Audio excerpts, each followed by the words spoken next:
Eh bien, gloire au Seigneur. Amen. Bonjour à tous. Que Dieu nous bénisse ensemble. Je remercie nos frères. Nicodème qui m'a laissé la place avec son équipe. Je prêche devant le président, devant les anciens. Merci Seigneur. J'étais inquiet. Et je vais vous dire pourquoi que j'étais inquiet. Pas pour prêcher devant le peuple, mais inquiet pour avoir la pensée de Dieu. Parce que vous savez, prêcher, on peut prêcher. Quelques années qu'on sert le Seigneur, on peut prêcher. Et ce qui compte, c'est porter le mot de Dieu. Et si j'étais inquiet, c'était pour le mot de Dieu. Seigneur, je fais de l'exhortation. Seigneur, je fais de l'évangélisation. Donne-moi un mot, Seigneur. C'est ce que je voulais à Dieu. Et le Seigneur a mis un mot sur mon cœur et on va se laisser conduire par le Seigneur. Amen.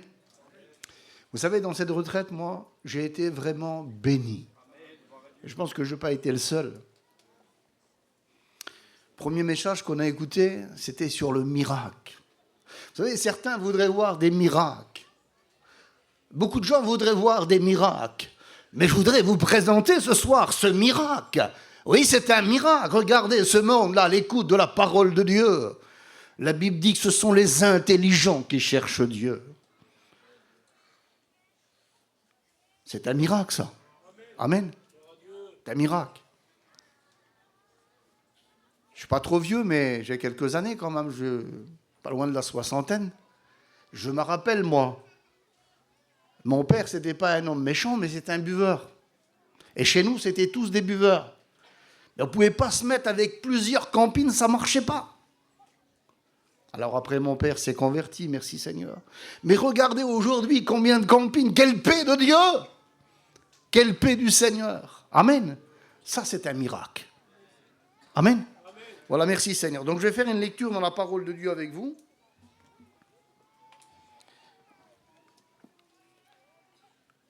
On va lire dans la Genèse 6. Je lis pour vous, écoutez la parole de Dieu. Lorsque les hommes auront commencé à se multiplier sur la terre, sur la face de la terre, et que les filles leur fut née. Les fils de Dieu virent que les filles des hommes étaient belles, et l'on prirent pour femmes parmi tous ceux qui choisirent. Je lis au verset 4. Les géants étaient sur la terre en ce temps-là, après que les fils de Dieu furent venus vers les filles des hommes, et elles leur auront donné des enfants. Ce sont des héros qui furent fameux. La parole de Dieu nous dit qu'en ce temps-là, il y avait deux peuples. Il y avait deux peuples. Il y avait les fils de Dieu et il y avait les fils des hommes. Les fils de Dieu étaient la descendance de Caïn. Non, excusez-moi, de Seth. La descendance, c'était les fils de Dieu, c'était la descendance de Seth. Et les fils des hommes, c'était la descendance de Caïn. Et la Bible nous dit que les fils de Dieu virent que les filles des hommes étaient belles. Ésaïe a dit dimanche que le diable, quand il va venir pour séduire Israël, il ne va pas venir avec une fourche, il est beau. Le péché, mes amis, il est beau, le péché. Parce que si le péché ne serait pas beau, personne n'en voudrait. Mais le péché, il est beau. Ce sont des lumières qui éclairent et qui attirent. Et là, les fils de Dieu virent que les filles des hommes étaient belles. Et la Bible nous dit qu'ils les ont pris, et ils les ont choisis, parce qu'ils étaient belles. Et la Bible nous dit qu'ils ont eu des enfants. Et les enfants, ça a été, ils ont deux noms.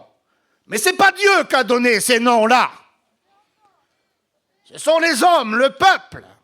Et il dit c'était des héros. Et ils étaient fameux. Mais ce n'est pas Dieu qui a donné ces noms-là. Parce que si on va dans la Genèse, au commencement, quand Dieu créa l'homme, il a dit « créons l'homme ». Oui, Dieu donne un nom. « Créons l'homme à notre image ». Dieu a placé l'homme dans le jardin pour le garder, pour le cultiver. Et là, c'était des héros, c'était des hommes fameux, des hommes qui aimaient manger, des hommes qui aimaient boire, des hommes qui aimaient se battre. Aujourd'hui, écoutez, dans le monde qu'on vit aujourd'hui, il y a des personnes, et ici je vise personne, mais il y a des gens, eh bien ils se contentent, et on parle d'eux. Quel homme! T'as vu quelle grillade? Il a fait une grillade pour tout le monde. Et l'autre allô, quel homme! Un homme terrible! Et puis t'as vu comment il boit? Et puis le lendemain matin, il prend son camion, il va chiner. Quel homme! Mais je voudrais vous dire, écoutez, vous n'êtes pas appelés à être des héros ou des fameux, mais être des hommes, alléluia! Parce que c'est un homme qui cherche Dieu. Il faut être un homme pour chercher Dieu.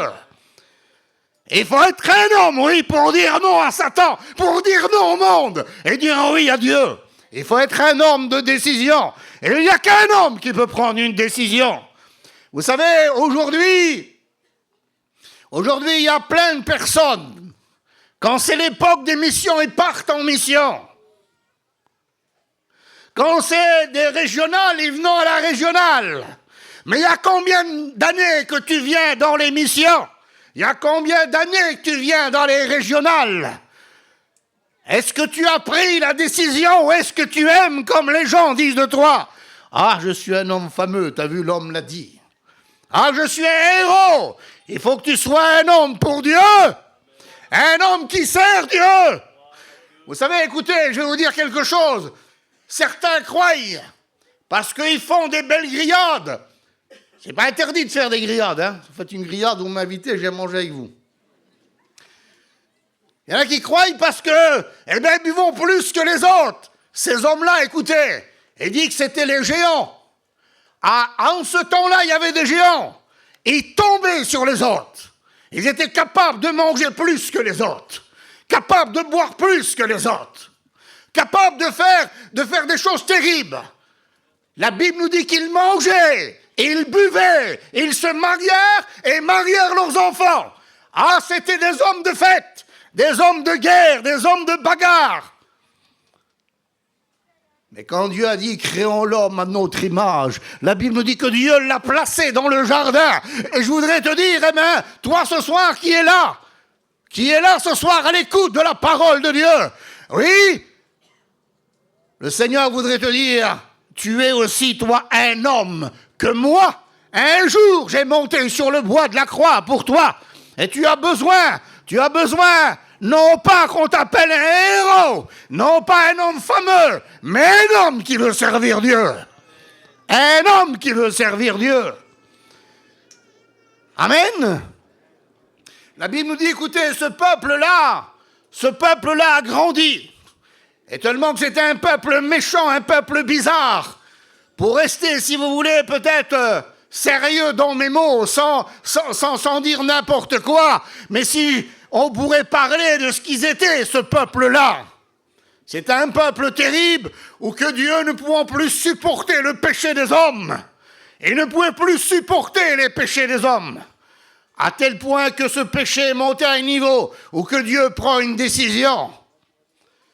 Vous savez, mes frères et sœurs, mes amis, je voudrais vous dire quelque chose. Un jour, David, pendant sa vieillesse, devant sa mort, il va appeler son fils Salomon et il va lui donner des ordres. Il lui dit, mon fils, observe la parole de Dieu et sois un homme.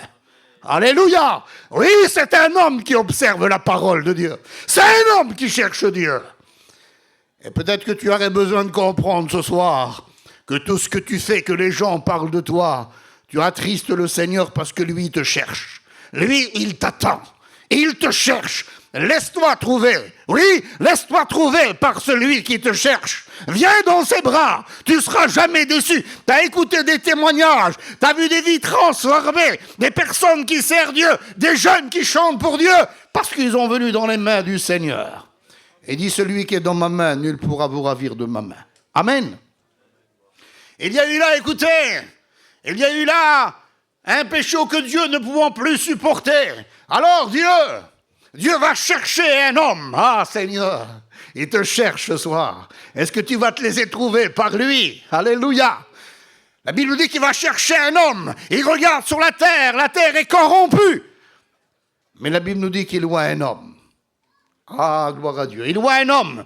Il est droit, il est intègre. Et il marche avec Dieu, il craint Dieu en ce temps-là. Il s'appelle Noé. Amen. Et quand Dieu lui parle, Dieu lui dit, Noé, tu vas construire une arche. Je vais faire venir le déluge sur la terre. De l'eau sortira de la terre, les écluses du ciel vont s'ouvrir. Mais toi et ta famille, tu vas sauver toi et ta famille. C'est-à-dire tes garçons, tes belles-filles et ta femme, au nombre de 8 personnes. Et voici qu'ils vont se mettre au travail. Il va obéir. Je ne sais pas comment il était Noé, moi. Je ne vois pas un homme en l'air, un homme qui parle beaucoup. Je vois un homme calme. Dans le bateau, il est calme. Dans sa vie, je le vois calme. Il est calme. Il ne parle pas beaucoup. Mais par contre, qu'est-ce qu'il agit pour le Seigneur? Vous savez, je voudrais vous dire quelque chose, mes frères et sœurs. Oh, il y a des beaux parleurs vers le voyageur. Je crois qu'on parle trop. Jimmy, je l'ai écouté une fois dire ça. Ça m'avait marqué. Il avait dit ça dans une prédication. Il dit, mon Menchi, écoutez, on parle trop et on ne fait pas assez pour Dieu. Parlons moins, faisons plus pour le Seigneur. Ces paroles-là m'ont resté dans mon cœur, Esaïe. Merci Seigneur. Alors, je disais que je ne vois pas un homme qui parle beaucoup, mais un homme qui fait. Et il se met au travail. Et quand il se met au travail, alors écoutez, peut-être pour passer un peu vite, il se met au travail, il va commencer à construire. Et comme il va commencer à construire, parce qu'on dit que Noé n'a pas prêché, c'est pas écrit que Noé a prêché. Mais il ne faut pas oublier que Noé était le 8e des prédicateurs de la parole. Un prédicateur, je ne sais pas combien de prédicateurs connaît Mario, il pourrait nous le dire. Combien de prédicateurs connaît Mario? 2850. Si je vous pose la question, frères et sœurs et amis, est-ce que le 2850 prêche la parole? Les pasteurs? Vous dites quoi? Amen. Noé, peut-être qu'il n'a pas prêché comme je prêche ce soir, mais par contre, il a témoigné. Et il a témoigné, il a prêché dans cette façon-là pour moi. Et j'ose le dire. Parce que quand les gens sont venus vers lui, ils ont dit, Noé, qu'est-ce que tu fais? Et ils ont dit, t'es fou, Noé. Noé, certainement, alors c'est pas écrit, mais certainement qu'il a dit, Dieu m'a parlé. Dieu m'a parlé. Dieu m'a dit de construire l'arche. Tu ne vas jamais arriver, Noé. C'est pas possible pour toi. T'es pas un ébéniste, toi. Tu sauras jamais faire ça. Laisse tomber. Il y avait la longueur, il y avait la hauteur, il y avait la largeur, il y avait tout. Il fallait qu'il le fasse comme Dieu y avait dit. Les gens le décourageaient. Mais Noé a continué à construire l'arche. Mais quand l'arche a commencé à grandir, il fait combien ce chapiteau, les frères, là? 45 mètres. Il faisait 150 mètres, le bateau, les frères. 150 mètres. Écoutez, vous savez, il y a des hommes qui sont durs. Il y a du monde qui sont durs. Il y a des rétrogrades qui sont durs. Il y a des hommes qui sont durs à venir au Seigneur, même qui voient la gloire de Dieu. Écoutez, je vais vous dire quelque chose de la part du Seigneur. Il m'arrivait quelque chose. Écoutez. Il y a à peu près 3 ans de ça. Mon beau-frère, il m'appelle. Et il me dit, Giovanni, viens vite. Mon père est en train de mourir. Et moi, je viens, et quand je viens avec la voiture, quand je viens chez eux dans la maison, là, je vois 2 camions de pompiers, et je vois tout le monde en train de pleurer. J'ai voulu repartir parce que c'était tous des catholiques. Il n'y avait que 2-3 chrétiens. Et quand moi je viens, il dit, Giovanni, prie pour lui. Et les gradés ramassaient leurs affaires. On dit, monsieur, il est parti. Et puis la femme dedans, c'est une chrétienne, c'est une cousine C'était une cousine à ma mère, à mon père. Il me dit, Giovanni, le fort, il est parti. Il dit, ça fait au moins 20 minutes qu'il est parti. Et puis, moi, je suis là, il est par terre, l'homme. Je ne veux pas prier pour lui. Tous des catholiques de partout. Vas-y, Giovanni, prie pour lui. Alors, j'ai prié pour lui, je me suis abaissé comme ça, j'ai prié pour lui. Et quand j'ai dit, oh nom de Jésus, lève-toi, il s'est levé d'un seul coup. Et quand il s'est levé, là, écoutez, quand il a ressuscité, qu'il a ressuscité, tout le monde a sauté sur lui. Et quand ils ont sauté sur lui, les pompiers, ils ont remis en courant, ils ont mis une piqûre pour le mettre dans un semi-coma pour le transporter à l'hôpital. Je me suis dit, Seigneur, l'église, elle va être trop petite, là. C'est pas la peine, l'église va être trop petite. Écoutez, pour passer vite, je vais à l'hôpital. Quand je vais à l'hôpital avec les garçons, là, les docteurs, ils viennent et disent, voilà, votre papa, il a resté 19 minutes mort. Donc son cerveau, il faut 5 minutes pour qu'il se vide. Donc écoutez, on va essayer de le réveiller, mais ça va être une légume. En plus, il a du cholestérol. Les garçons, ils me regardent, ils me disent, Giovanni, mais écoutez, vous avez vu la puissance de Dieu? Donc vous allez voir, le Seigneur l'a fait, le Seigneur fait les choses à merveille. Et puis, ils sont là, le lendemain, ils sont là pour le réveiller, ils se réveillent, et quand ils se réveillent, il dit, mais qu'est-ce que je fais là? Et il dit, sortez-moi ça, et ça a arraché tout ça là, et ça a arraché tout ça. Il dit, attendez, monsieur, alors des prises de sang. Il dit, monsieur, c'est bizarre, vous n'avez aucune séquelle, et vous n'avez même plus de cholestérol. J'ai dit, Seigneur, il faut qu'on casse les murs ou qu'on fasse une autre église avec tout ce monde-là. Écoutez, le lendemain, il va chez lui. Je vais attendre une journée ou deux qu'il soit vraiment plus fort, rétabli, cet homme-là. Et puis, j'arrive vers lui. Quand j'arrive vers lui, je dis, alors, mon frère, ça va. Eh bien, je dis, merci, Seigneur, tu sais, c'est un miracle. Eh bien, écoute, de toute façon, là, ce que je vais faire mes petits marchés. Et puis chaque fois que je voulais y parler, lui dire que ce que le Seigneur a fait pour lui, il me coupait.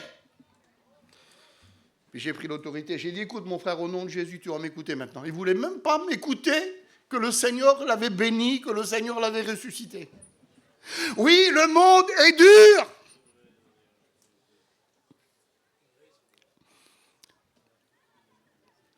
Mais Seigneur, écoutez, il y a eu des messages terribles, hein, Seigneur. Il y a eu des messages terribles, des prédications, une plus belle que l'autre. On aurait même besoin de prêcher, Seigneur. Soyez tous des sauvés. Vous connaissez la vérité. On la connaît, la vérité, Seigneur. Rétrograde revient dans la maison du Seigneur. Celui qui n'est pas converti, convertissez-vous au Seigneur. Écoutez, c'est tellement simple, regardez. Qui c'est qui veut aller avec le diable et tous les démons?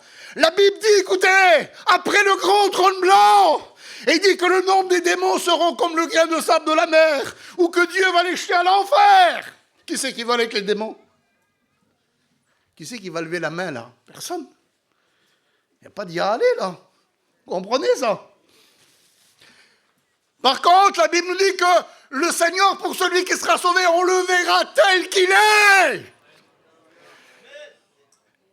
Giovanni prêche ce soir, demain, c'est le Seigneur qui prêche. Qui c'est qui veut avec le Seigneur? Alléluia! On n'aurait plus besoin de prêcher là. Il faudrait juste dire, ceux qui veulent se faire baptiser, venez, on marque les noms. Seigneur, mais vous connaissez toute la vérité. Vous avez grandi dans les choses de Dieu. Écoutez, voici que Noé construit 150 mètres, ça se voit. Quel miracle, Seigneur. Quand j'ai vu le chapiteau, là, moi j'ai dit, Nicodème, c'est une bénédiction de Dieu, le chapiteau que tu as trouvé là. Mais là, 150 mètres de long, il fait 3 fois le chapiteau, là. Et puis, il se construisait. Puis, vous savez, il a mis des années, hein. On dit 70, 80 ans, certains commentaires, 120 ans. Alors, écoutez, moi, je vais dire quelque chose. Je vais imager un peu. Il y a des petits-enfants, certainement, qui ont été. Et puis, ils ont dit, monsieur, pourquoi vous construisez ce grand bateau-là? C'est Nicodème qui a dit, l'autre jour, il dit, on peut faire aussi des réunions d'enfants. Écoutez, les petits-enfants sont curieux. Monsieur, pourquoi? Ben, écoute mon petit, Dieu m'a parlé. C'est un bonheur pour lui de le dire, Dieu m'a parlé. Et quand Dieu m'a parlé, il m'a dit qu'il faut que je construise. Mais pourquoi? Parce que de l'eau va sortir de la terre et de l'eau tombera du ciel. Mais en ce temps-là, la Bible nous dit qu'il n'avait jamais tombé d'eau. C'était la rosée du matin et la rosée du soir qui arrosait la terre. Alors le petit là, écoutez, était vers son père. Il dit, tata, tu sais quand même qu'est-ce qu'il m'a dit l'homme? Parce que j'ai demandé moi. Il m'a dit que Dieu il a dit qu'il faut qu'il construise l'arche. Parce que de l'eau va tomber du ciel et de l'eau va sortir de la terre. Et puis peut-être que c'était un manouche, celui-là. Et des manouches, vous savez, il y en a qui sont, ah là là, qui connaissent tout. Morchavo, Majabugar, Pashkoroma. Surtout plus, hein, ne va plus vers lui. C'est pas vrai, c'est des mensonges. Mais ici, là, il y a personne qui peut dire que c'est pas vrai, la Bible, la parole de Dieu. Surtout, Morchavo, tu vas plus vers lui, hein. Et puis ce petit-là, ben, il revient encore. En cachette peut-être de son père, mais il grandit parce que les années passent. Et les années passent. Et puis à un certain moment, écoutez, à un certain moment, voici que ce garçon devient grand, devient adulte. Et puis il dit, tata, regarde quand même, l'arche là, 150 mètres mon père. Et puis c'est bien toi qui as dit que c'était pas un menuisier, qu'il n'arriverait pas. Regarde, il est arrivé quand même. Il y a quand même quelque chose qui se passe là. Vous savez, aujourd'hui, écoutez, on est tous des bons mangeurs de viande. Mon étudiant, là, Tanguy, il m'a invité. Il m'a dit, Giovanni, j'ai trouvé un petit boucher, j'ai pris de la bonne viande. On est tous des mangeurs de viande. Écoutez, je vais vous dire une petite prophétie que vous avez vue tous. Les mangeurs de viande, la poitrine de bœuf. Écoutez, c'est le petit prophète Joël. Il dit, les bovins seront touchés, les magasins seront vides. Vous avez connu ça? Vous ne pouvez plus manger de viande. La prophétie, elle a passé comme ça devant tout le monde. C'est chi, c'est rien ça. C'est rien. L'arche de 150 mètres de long, eh bien, l'homme, le papa, là, il dit surtout, va plus vers lui. Et puis, les années ont passé, le temps a passé, et puis voici que l'arche, elle est construite. Et tout d'un seul coup, Noé, lui, eh bien, il est là, dans l'arche, devant là. Et la Bible nous dit que Dieu parle aux animaux, et les animaux, 2 par 2, mâles et femelles, ils vont rentrer dans l'arche. Écoutez, le garçon là, qui est devenu un homme, tata, regarde quand même là, il y a quelque chose de bizarre. Il y a quelque chose de bizarre, regarde mon père quand même. Regarde les animaux, personne n'a été les chercher, ils rentrent tout seuls. Il y a quand même quelque chose. Daro, j'ai peur. Mais n'as pas peur, mon fils. Puis même qu'il a dit qu'il tombe de l'eau. Laisse-moi faire, je connais une montagne, moi. Je connais une montagne. Ça m'étonnerait que l'eau va venir là-bas. Hein. Il y en a qui connaissent tout. Il y en a qui savent tout. Si seulement tu connaisserais Jésus. Alléluia. Oh, ça ne sert à rien de connaître tout. Ça ne sert à rien même de gagner le monde si l'homme perdrait son âme. Puis écoutez, quand les animaux, ils ont rentré là, ils ont rentré. Et quand ils ont tous rentré, la porte était encore ouverte. Et la Bible nous dit que d'un seul coup, l'Éternel lui-même va fermer la porte. Écoutez ce que dit la parole de Dieu dans l'Apocalypse. Il dit, je suis l'alpha et l'oméga. Je suis le commencement et la fin. Je suis celui qui ferme la porte et que personne ne peut la rouvrir. Je suis celui qui rouvre la porte et que personne ne peut la fermer. Je voudrais te dire, nous sommes dans le temps de la grâce, que la porte du ciel est encore ouverte pour toi ce soir. Mais sois un homme et sois une femme pour dire oui au Seigneur. Ce sont les intelligents qui cherchent Dieu. Écoutez, il a fermé la porte. Tata, la porte, elle est fermée. Tu vas pas me laisser tranquille. Raconte-moi, je connais. Je parle manouche là-tout. Tu vas pas me laisser tranquille avec lui là. Tu commences à me faire peur. Oui, mais il a dit qu'il va tomber de l'eau. Mais écoute, je suis le plus vieux moi. J'ai jamais vu de l'eau tomber. Je connais, moi. Alors écoutez, je m'excuse s'il y en a dans l'auditoire. Il avait peut-être des oreilles plus grands que les autres. Ou peut-être il était bien né. Vous voyez, il avait un nez qui était pas mal. Vous avez vu, écoutez, quand on est quelques-uns comme ça, comme il commence à tomber de l'eau, il y en a toujours un qui sent une goutte avant l'autre. Hein? On l'a vu, ça? Eh bien, justement, lui, sur son nez, elle a tombé la première goutte, j'image. Et tu vois, il cave. Hein, papa, c'est comment? Qu'est-ce que c'est ça? Qu'est-ce que t'as eu quoi? Eh bien, tu as rien. Il m'a semblé que c'était une goutte d'eau. La peur commence à prendre, la panique. Écoutez, mes frères et sœurs, je vous dis de la part du Seigneur. Je vous prêche avec mes mots ce soir. C'est même pas ma façon de prêcher. Je prêche que ce que le Seigneur me donne. Et puis, je ne veux pas être incompliqué. Mais quelle panique, Seigneur. Quelle panique quand le Seigneur reviendra. Il est dit, écoutez bien, 2 dans un lit. C'est le foyer, ça. 2 dans un lit. On ne peut pas être plus près. Hein. 2 dans un lit, l'un sera pris et l'autre laissé. Imaginez-vous, écoutez. Moi, je vous dis de la part du Seigneur, écoutez. Balo, l'ancien, comme il a prêché, il a dit quelque chose. Il a dit, depuis que j'ai perdu ma femme, je suis devenu sensible. Écoutez, mon père, ce n'était pas un homme sensible. Comme ma mère est partie, mon père pleurait pour rien. Imaginez-vous quelle panique que la personne avec qui nous vivons, elle n'est plus là. Alors on la cherche. Mais quand on sort dehors, c'est la panique parce que l'autre cherche. Et on se rend compte que le Seigneur est venu. Il y a un texte qui dit, vous dormez. Mais vous ne dormez pas comme les autres. Je me suis posé la question. Un jour, écoutez, j'étais à un séminaire. J'étais avec Pierrot, là, mon étudiant. Et puis tellement qu'il ronflait, j'ai foutu des coups comme ça. J'ai dit, tu ronfles pas, arrête, tu m'empêches de dormir, tu vois, arrête de ronfler, mets ton lit par là-bas.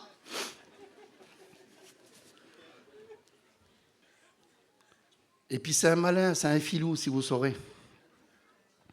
Et moi j'ai dormi, mais quand je me suis endormi, là, bien comme il faut, lui il m'a enregistré. C'est que moi je ronfle aussi.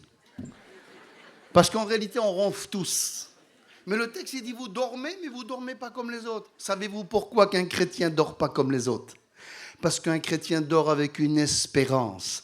Car la Bible nous dit qu'il y a un signal donné à la voix d'un archange et au son de la trompette de Dieu. Oui, l'enfant de Dieu entendra le son de la trompette de Dieu pour partir à la rencontre du Seigneur. Mais si toi, t'es un héros, si toi, t'es un fameux, tu resteras le fameux sur la terre. Mais si tu es un homme qui cherche Dieu, le Seigneur a dit, je me laisse trouver par celui qui me cherche. Amen. Amen. Je ne vous embête pas, parce que je continue. Je vais vous dire quelque chose. Je vais vous détendre un petit peu. J'ai jamais voulu prêcher, moi, quand je me suis levé pour servir le Seigneur. Et à mon époque, quand on avait 2 anciens, le lendemain, on pouvait prêcher. J'ai dit à mes anciens, surtout ne me faites pas prêcher, je vais mourir. Je vais tomber mort. Et puis il y avait un homme qui ne m'avait pas trop dans la peau. À l'époque, c'était un Espagnol. C'est lui qui plaçait les étudiants. Et j'y ai parlé, j'ai dit, mon frère, alors il parlait un petit peu manouche, cet homme-là. Il disait des mots manouches. Et moi, je dis, comment je pourrais faire pour aborder cet homme-là? Et puis comme il dit un petit mot manouche, je viens vers lui. Il dit, mon frère, comme tu parles manouche.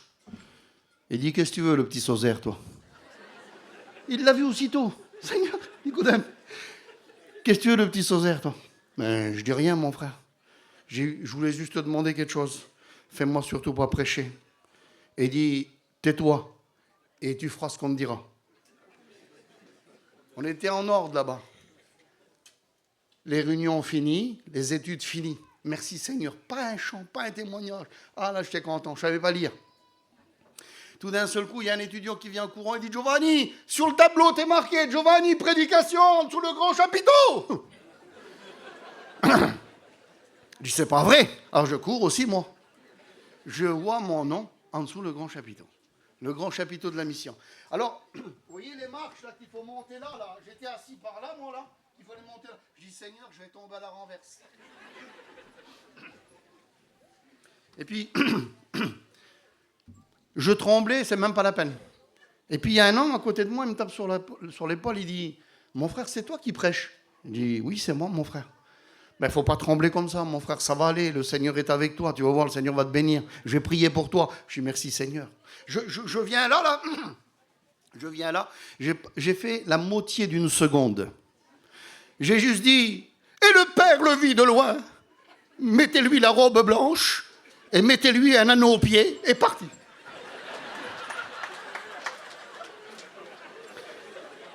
Je me rassis à la même place. Quand je me rassis à la même place, il me tape sur la jambe, l'ancien là. Il dit « Mon frère, quel méchant. » Je suis à rideau, moi. Ah bon? Et normalement, Seigneur, je ne fais pas rigoler les gens. Mais là, je dis « Ah bon ?» Il dit « Oui, tu m'as appris quelque chose, moi. Je suis un ancien, je ne savais pas ça, moi. Je ne savais pas que l'anneau se mettait au doigt de pied. »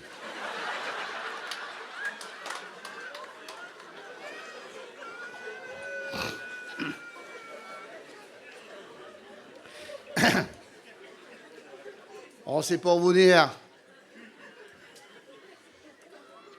Aujourd'hui, je le connais, le passage, c'est bon. Mais c'est pour vous dire que d'un rien, le Seigneur, quand on est dans ses mains, il peut faire. Alléluia. Qu'est-ce qu'on était? On n'était rien. On n'était rien, pour ma part. Mais le Seigneur fait. Alléluia. Amen. Alors, celui-là qui connaissait tout, là, tout d'un seul coup, écoutez, le jeune, là, parce que vous savez qu'il y a des garçons, il y a des garçons qui voudraient se baptiser, mais que les parents ne veulent pas.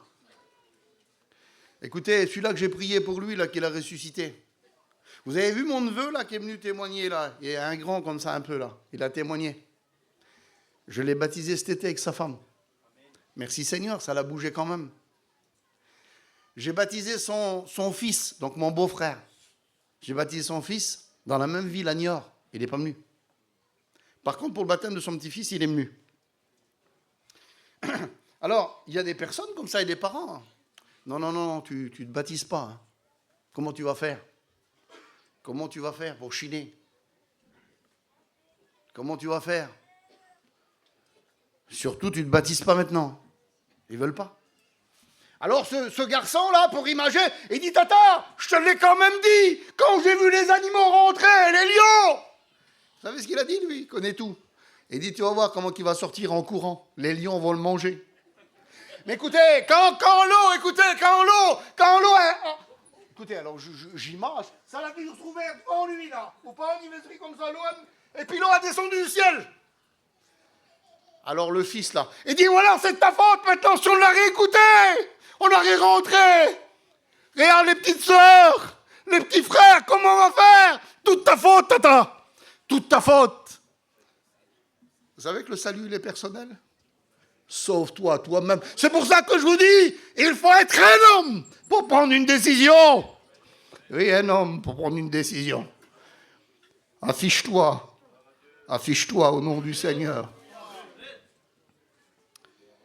Écoutez, je me laisse guider par le Seigneur. Je vais vous dire quelque chose de la part du Seigneur. Je m'excuse pour les anciens. Mais il y en a trop qui fréquentent avec le Seigneur. Oui, ils aiment fréquenter. Mais fréquenter n'est pas marier. Ils fréquentent, ils vont à la réunion, ils fréquentent.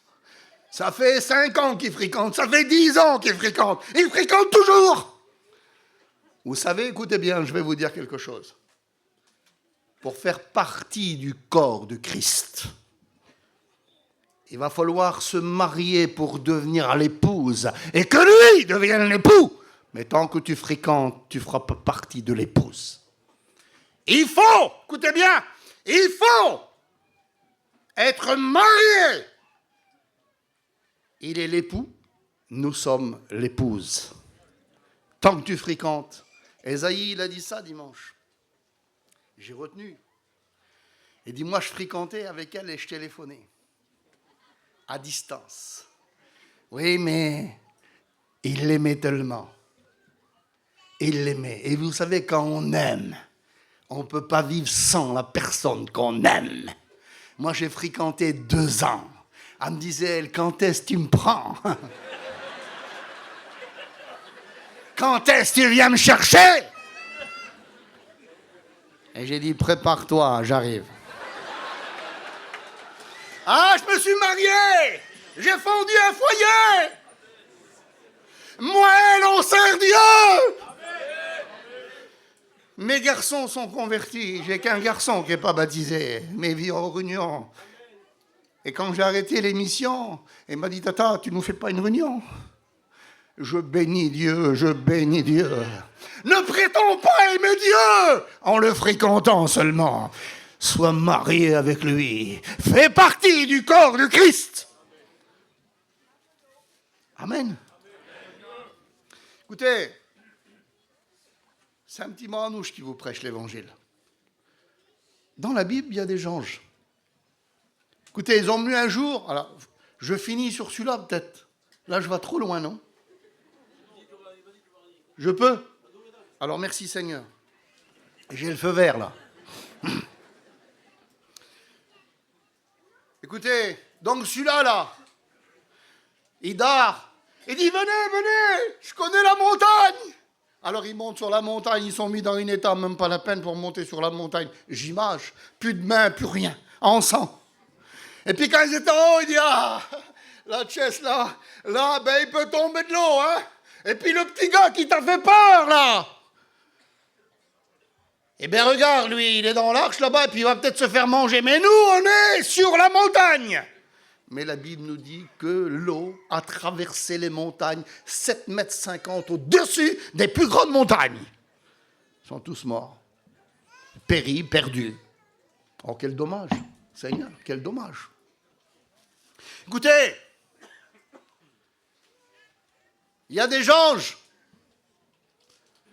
à cause qu'Abraham a prié pour son neveu Lot, qui était à Sodome. Et la Bible nous dit que quand les anges ont venu, quand ils ont venu, lui, il était devant la porte. C'était le gardien de la ville. C'était le gérant de la ville. La ville de péché, la ville de problèmes, de difficultés. Et la Bible nous dit, écoutez, les anges ont venu, et pour passer vite, ils ont dit ça. Il dit, voilà, Dieu nous a envoyés, nous allons détruire la ville. Qui c'est qui t'appartient dans cette ville? Fils, fille, gendre? Alors fais-les sortir de la ville. Parce que s'ils ne sortent pas de la ville, ils périront dans la ville. Ici, je voudrais vous dire quelque chose, moi. Mes frères et sœurs, je vous dis de la part du Seigneur. Si vous ne sortez pas du monde pour venir dans la maison du Seigneur, je ne veux pas être dur, Seigneur, hein, mais ça fait quelques années que je ne marche plus mes mots. Eh bien, les gens qui ne sortiront pas de la ville pour venir dans la maison de Dieu périront. Ils ne seront pas sauvés, ils seront perdus. Vous savez, écoutez, je vais vous dire quelque chose, et je veux faire peur à personne. Merci, frère. Je veux faire peur à personne. La Bible dit qu'il y a 2 endroits où passer l'éternité. Soit l'enfer, soit le ciel. Celui-là qui va à l'enfer, qui c'est qui va voir? Qui c'est qui est à l'enfer? Le diable. Il verra le diable. Mais le sauvé, il verra le Seigneur. Il faut que vous voyez le Seigneur. Mon Jésus. Il y en a qui ont peur. Le frère, c'était ce matin, oui, il a parlé de comment? L'araignée, là, du voile, là, non, comment? Dites. Le voile d'araignée, là, la toile d'araignée. Ma femme, moi, c'est avoir une toile d'araignée. Elle m'appelle direct. Choual, viens. Parce qu'elle m'appelle Choual. Et moi, je l'appelle Choual aussi. Beau nom, hein. Il dit vite, vite, il y a une araignée là. Moi, je vais aux harissons. Écoutez, je suis un chercheur d'harissons. Maintenant, j'ai plus des chiens comme ça. Maintenant, je reste à l'auto. Mais avant, j'avais des petits coquers, des petits chiens. Et un jour, mon oncle, il vient avec moi, il me dit, Giovanni, je viens avec toi. Parce que tu prends toujours plein d'harissons. Pendant, oui, viens avec moi. Et je marchais avec les chiens, moi, là. Mais je le savais, moi, je connaissais. Il fallait passer sur une tombe. Mais la nuit, il fallait passer sur une tombe. Tout d'un seul coup, il m'attrape derrière, il dit, Giovanni, le corps, va. Il dit, c'est rien, c'est une tombe, vas-y. Il dort. Et c'est pas un super chrétien, hein, mais il a peur. Ah, on a peur d'une araignée, on a peur du dentiste, on a peur du docteur. Tu n'as pas peur de l'enfer? Seigneur, t'as pas peur de l'enfer? Écoutez, j'ai prié pour une petite fille, elle avait 14 ans. Les frères certainement l'ont fait aussi. Elle avait 14 ans sur la convention. J'ai prié pour elle. Il y avait un serviteur qui la tenait là, un serviteur là, un là. Et quand j'ai parlé avec elle, une voix d'homme est sortie, la voix du diable qui parlait. Et j'ai dit, tais-toi au nom de Jésus. Elle a jeté les 4 hommes en l'air. Oui, c'est ça, Céline, oui. Elle a jeté 4 hommes en l'air. On l'a attrapée. On a prié. Une peur incroyable. Une peur incroyable. Mes frères et sœurs, il faut avoir peur de l'enfer, il ne faut pas être des perdus. Seigneur, il ne faut pas être des perdus, il faut être des sauvés. Écoutez, les anges, ils ont dit ça. Et dit, qui as-tu dans la ville? Il dit, j'ai mes gendres qui ont pris mes filles. Va les trouver. Ah, il va les trouver. Et il dit, hey, les gars, il faut sortir de la ville là, parce que vous allez périr. La Bible dit qu'aux yeux de ces gendres, il parut plaisanter. Ah oui, parce qu'il faut être un homme aussi quand on parle du Seigneur. Il faut être aussi un homme. Il faut avoir un témoignage. Il faut avoir une vie. Et si on a un témoignage, nos paroles nous suivent. Mais là où il est, l'autre là, c'est pas une ville de bon sens. C'est une ville de péché. Et quand il a parlé à ces gens, il parut plaisanter. Écoutez. Et puis d'un seul coup, là, ils ont tardé, l'homme et la femme. Et puis les 2 filles ont tardé, ils ne voulaient pas sortir. Vous savez ce qu'il a dit, l'ange? Écoute bien, écoutez ces paroles. Il dit, si vous ne sortez pas, alors moi je ne comprends pas, Seigneur, tu as envoyé des anges pour faire sortir les personnes de la ville de Sodome, et tu es en train de dire, à travers les anges, si vous ne sortez pas, vous périrez aussi dans cette ville. Mais pourquoi, Seigneur? Du moment que Dieu a envoyé 2 anges, ce n'est pas Giovanni, un ange. Eh bien, s'ils n'écoutaient pas, ils périssaient aussi, même que c'était des anges qui ont venu parler ou prêcher. Eh bien, je voudrais vous dire, enfin, prêcher, parler plutôt, ou conseiller. Mais ils ont quand même dit, si vous ne sortez pas, vous périrez. Alors, je voudrais vous dire, il faut sortir de la ville du monde. Sortez! Sortez de la ville du monde! Venez dans la maison du Seigneur. Venez dans la bergerie du Seigneur. Il vous attend. Il vous appelle. Écoutez, et puis je finis. Alléluia. Merci Seigneur pour ta présence dans ma vie. Merci Seigneur. Je finis, écoutez. Ce qu'ils ont vu dans la Genèse, où que le déluge est venu. Vous savez ce que le Seigneur Jésus, c'est pas un ange là, c'est Jésus qui le dit. Il dit, il reprend l'histoire de la Genèse. Il dit, ce qui arriva du temps de Noé arrivera de même de nos jours. Les hommes mangeaient, buvaient, se marièrent et marièrent leurs enfants. Les hommes bâtissèrent, construisèrent.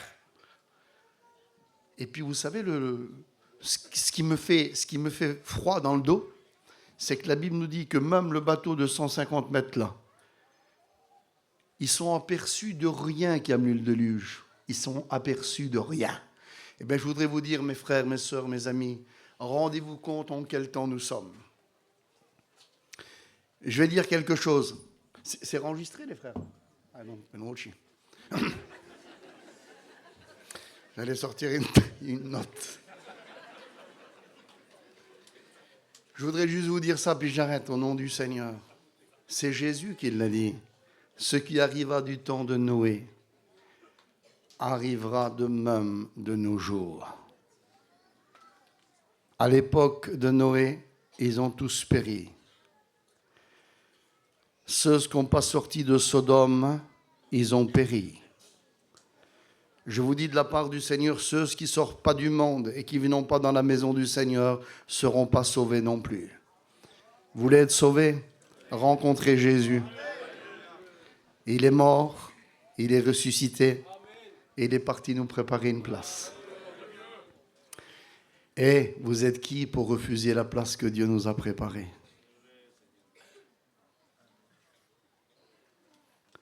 Il nous a préparé une place. Il a dit, je m'en vais, mais je reviendrai, afin que là où je suis, que vous y soyez aussi. Amen. Alors je vais prier le Seigneur. Arrête de fréquenter les réunions. Fais partie du corps de Christ. Accepte le Christ. Seigneur, je te loue ce soir. Seigneur, je te prie, je te remercie, parce que tu es le Dieu vivant. Tu es le Dieu tout-puissant. Tu es l'admirable. Dieu cherche un homme pour le sauver. Je vais faire un appel ce soir. Et je voudrais que tu sois vrai et sincère. Tu veux être sauvé, tu es un homme intelligent. Tu es capable de prendre une décision.